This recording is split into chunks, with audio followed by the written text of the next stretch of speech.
I've handled hundreds of firearms through the course of daily casework.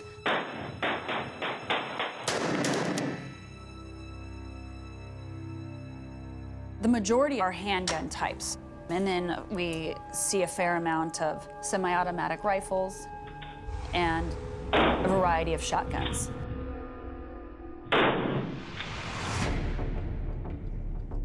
Detectives Laren and McCarthy presented this case to the firearms unit.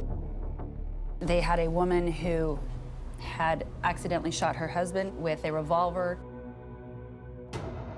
Tell me what this gun is. This is the same make and model of firearm that was recovered from the Duffy residence. When I first walked in, the sun was coming through the sliding glass door.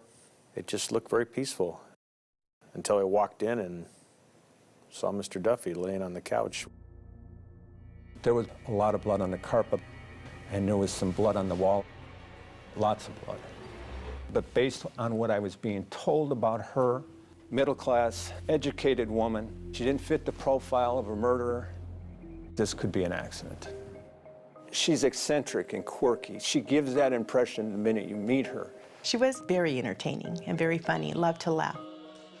You either really, really liked Linda, or you really thought, wow, she cannot be trusted. I've investigated well over 100 murders. I'm sorry, Linda? Okay. I was very anxious to hear how this accident happened.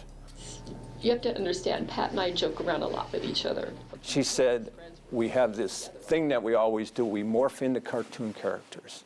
And I'm sorry, they what? They morph into cartoon characters.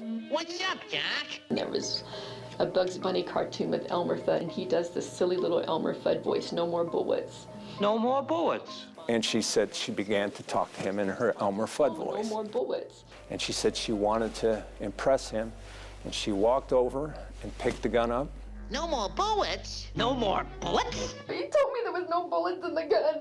Well, I don't believe she could have fired it in the manner she said she did. His hand was right there.